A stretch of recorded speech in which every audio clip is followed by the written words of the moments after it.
Baghdad के शहर में एक नेक और खूबसूरत नौजवान रहता था, जिसकी खूबसूरती की हर कोई तारीफ करता था।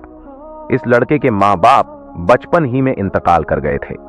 मस्जिद के मौलवी साहब ने इसकी तरबियत की थी। जब वह बड़ा हो गया, अपना कमाने खाने लगा, उसके घर में एक छोटा सा तोता भी रखा हुआ था। वह नौजवान अपने घर में कुरान पाक की तिलावत किया करता था और तोता भी पास होता था। आहिस्ता आहिस्ता वह तोता भी कुरान की आयतें सीख गया और उनको अपनी जुबान से अदा किया करता था।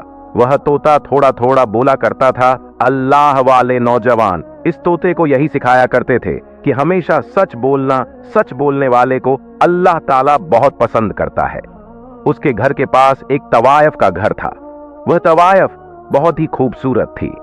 इस तवायफ के मामा ने एक दिन इस तवायफ को कह दिया कि बाजी, आपके हुस्न का पूरा गांव दीवाना है, मगर एक नौजवान है जिसने कभी आपको नजर उठाकर भी नहीं देखा। वह बहुत नेक और शरीफ इंसान है। मस्जिद से सीधा घर आता है और घर से मस्जिद तक उसकी रसाई है। वह तवायफ औरत कहने लगी, यह कैसे हो सकता है? मेरी खूबसूरती को देखकर बड़े बड़े शरीफ भी अपनी शराफत भूल जाते हैं, गुनाह कर बैठते हैं। यह कौन सा इतना बड़ा आलिम हाफिज है जो मुझे नहीं देखता? उसकी मुलाजिमों ने कहा, आप चाहो तो आजमा कर देख लो। उसने कहा, ठीक है। अब इस तवायफ ने अपना भेष बदला और एक शरीफ लड़की के कपड़े पहनकर मस्जिद के दरवाजे के आगे जाकर खड़ी हो गई, ताकि जब भी वह लड़का आए उसको किसी न किसी बहाने से बुला सके, बहका सके। वह लड़का जब भी नमाज पढ़ने आता, कभी भी नजर उठाकर उसको नहीं देखता, नजर झुकाकर मस्जिद में जाता और नजर झुकाकर वापस अपने घर को चला आता। इसी तरह दिन गुजरते गए, मगर इस लड़के ने कभी नजर उठाकर उस तवायफ की तरफ नहीं देखा था। एक दिन वह तवायफ जानबूझकर जमीन पर गिर पड़ी। इस नौजवान ने जब इस लड़की को जमीन पर पड़े हुए देखा तो उस नौजवान ने सबसे पूछा कि यह लड़की कौन है? वहां खड़े हर इंसान ने कहा, इस लड़की को हम नहीं जानते, क्योंकि उस तवायफ ने अपना भेष बदला हुआ था। वहां खड़े लोगों ने कहा, यह किसी गरीब घर की लड़की मालूम होती है। नौजवान ने कहा, उसको उठाए और मेरे घर पर पहुंचा दे। फिर लोग उस लड़की को उठाकर उस लड़के के घर ले गए। लड़की सोचने लगी, मेरा पहला वार कामयाब हो गया। अब मैं इस नौजवान को, इस अल्लाह वाले इंसान को आसानी से बहका सकती हूं, और रात की तन्हाई में बहकाना और भी आसान होगा। वह लड़का ईशा की नमाज पढ़ने मस्जिद में गया। वह औरत उसका इंतजार कर रही थी। उसने आकर पूछा, आपकी तबीयत कैसी है? वह बदकार औरत कमजोरी का बहाना बनाने लगी और आंखों ही आंखों में अपना शैतानी हुस्न दिखाने लगी। इस बदकार औरत ने हर तरह के तीर चलाए, मगर वह अल्लाह वाले नौजवान को अपने जाल में फंसाने में नाकाम हो गई। वह थक हार कर लेट गई और सोचने लगी कि एक बूढ़ा इंसान भी होता तो वह भी मेरे पीछे आ जाता। यह पता नहीं किस मिट्टी का बना हुआ है, मेरा कोई इशारा नहीं समझ रहा। उस अल्लाह वाले नौजवान ने उससे पूछा, आपका इस दुनिया में कौन है? माँ बाप कहाँ है? आपका घर कहाँ है? उसने कहा, इस पूरी दुनिया में मेरा कोई नहीं है। और यह कहकर वह रोना शुरू हो गई। उस अल्लाह वाले नौजवान ने जब यह सुना तो उसको बहुत दुख हुआ और उसको कहने लगे कि आप मेरे लिए एक गैर महरम औरत हैं और आपका मेरे साथ रहना ठीक नहीं। इस बदकार औरत ने जब यह सुना तो कहने लगी, मैं कहां जाऊंगी?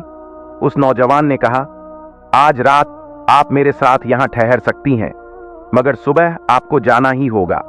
यह बात सुनकर बदकार औरत कहने लगी कि किस तरह इससे गुनाह करवाऊं, मगर फिर भी वह थक हार कर हर तरीके से नाकाम रही। सुबह उस अल्लाह वाले नौजवान ने मौलाना साहब से मशवरा किया कि एक गरीब औरत मेरे घर में रह रही है, मैं बहुत परेशान हूं, क्या करूं? मौलाना साहब ने कहा, अगर उसका इस दुनिया में कोई नहीं है, लावारिस है, तो फिर तुम उससे निकाह कर लो। आखिरकार एक ना एक दिन तो तुमने शादी करनी ही है। उस नौजवान ने वापस आकर उस लड़की को बताया कि मौलाना साहब कह रहे हैं कि मैं तुमसे निकाह कर लो। यह सुनकर वह खौफजदा हो गई और सोचने लगी कि मेरा तो इरादा निकाह करने का नहीं है, मैं तो उससे नाजायज ताल्लुकात कायम करना चाहती हूँ। इसकी बीवी बनने नहीं आई। इस बदकार औरत ने उस नौजवान को कहा, मुझे आज रात सोचने का टाइम दीजिए, मैं सुबह आपको बता दूंगी। वह रात भर सोचती रही, आखिर करूं तो क्या करूं? फिर उस औरत ने फैसला किया, चलो झूठ मूठ ही सही, आखिर यह नौजवान तो मुझे मिलेगा, जब मेरा काम हो जाएगा तब मैं उसके घर से भाग जाऊंगी। सुबह होते ही उसने इस नौजवान से कहा, मैं आपसे निकाह करने के लिए तैयार हूं। यह सुनकर वह नौजवान बहुत खुश हुआ। अल्लाह पाक ने मुझे मौका दिया कि मैं किसी बेसहारा का सहारा बन सकूं और इस तरह एक औरत की जिंदगी भी बच जाएगी। उसने मौलाना साहब को बुलाया और निकाह करवा लिया। सब लोग नौजवान की शादी से बहुत खुश हुए। उसने निकाह कर लिया। वह नौजवान तो अल्लाह ताला की इबादत करने वाला था। कुछ दिन गुजरे, जब उस औरत का उस अल्लाह वाले से दिल भर गया तो वह कहने लगी कि अब मुझे यहां से जाना चाहिए, मैं यहां कैसे रह सकती हूं। अब मैं तो उसी दुनिया में वापस जाना चाहती हूं, लेकिन उस लड़के के निकाह में हूं, उसकी बीवी हूं। उस बदकार औरत ने अपनी मुलाजिम को पैगाम भेजा कि मैं यहां से निकलना चाहती हूं, कोई बंदोबस्त करो। वह मुलाजिम उसके पास आई और कहने लगी कि अब आप उसकी बीवी बन चुकी हैं, यहां से कैसे निकलेंगी? आपने ऐसा क्यों किया था?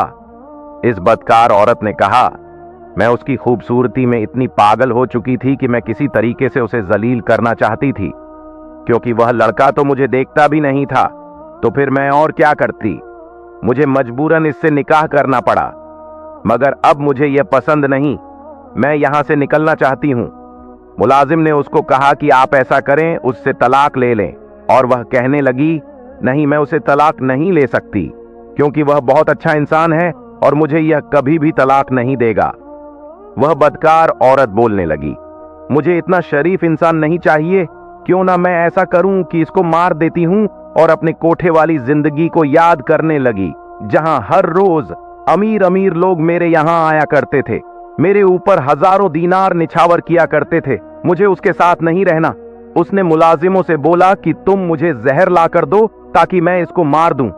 जब मुलाजिम ने यह सुना तो वह मुलाजिम जहर का इंतजाम करने लगी। इस मुलाजिम ने उसको जहर ला कर दिया, और जब रात को अल्लाह वाला नौजवान घर आया तो वह बदकार औरत सज संवर कर उसके सामने आई और कहने लगी, मैं अभी आपके लिए खाना लेकर आती हूं। जब वह खाना लेने गई तो उसने खाने में जहर मिला दिया। अब वह जो तोता जो उसके घर में हर वक्त मौजूद रहता था, ये सब देख रहा था। उस तोते ने चीखना चिल्लाना शुरू कर दिया, बचाओ बचाओ। वह अल्लाह वाला नौजवान उसके पास आया और कहने लगा, आज तुम इतना क्यों चीख रहे हो? तोता फिर बोला, बचाओ बचाओ। उसकी यह बात सुनकर वह बहुत हैरान हो गया। उसने खाना खाया। खाना खाकर उसने अपनी बीवी को कहा, मैं सोने के लिए जा रहा हूं, मुझे तहज्जुद के लिए भी उठना है। जब आधी रात का वक्त हुआ, उसको तकलीफ होना शुरू हो गई। उसने अपनी बीवी को कहा, मेरे पेट में बहुत दर्द है, मुझे ऐसा लग रहा है मेरे पेट में कोई छुरियां चला रहा है। वह बदकार औरत कहने लगी, मुझे लगता है कि आपने कोई उल्टी सीधी चीज खा ली होगी। उस अल्लाह वाले नौजवान ने कहा, मेरा वक्त करीब आ चुका है, तुम ऐसा करो, मौलाना साहब को बुलाकर लाओ। और उसके सामने उसका शौहर तड़प तड़प कर मर गया। उस बदकार औरत को जरा भी उस पर तरस न आया। अल्लाह वाले नौजवान ने मरते वक्त कलमा शहादत की तिलावत की और उसकी जान निकल गई, और वहां तोता चिल्ला रहा था, बचाओ बचाओ। उस औरत ने उस तोते को कहा, चुप हो जाओ, वरना तेरा भी गला दबा दूंगी। उसने अपने मुलाजिम को पैगाम भेजा कि जल्दी से यहां आओ। उनकी मुलाजिम आई और उन दोनों ने मिलकर घर के सहन में एक गड्ढा खोदा, उसको वहां दफन किया, और दिल ही दिल में खुश थी कि मेरी इस आदमी से जान छूट गई, अब मैं आजाद हूं। उसके बाद फिर वह अपनी तवायफ और अपनी बदकारी वाले अड्डे में चली गई और फिर वहीं जिनाकारी में लग गई। मोहतरम नाजरीन, अल्लाह पाक ने उसको एक जिंदगी दी थी। अगर वह चाहती तो अपने गुनाहों से तौबा कर सकती थी, अपने शौहर की तरह नेक और परहेजगार बन सकती थी। अगर वह चाहती अपनी आखिरत संवार सकती थी, मगर उसने अपने हाथों से ही अपनी दुनिया और आखिरत को बर्बाद कर लिया, बल्कि अपने शौहर को जहर देकर उसका भी कत्ल कर दिया।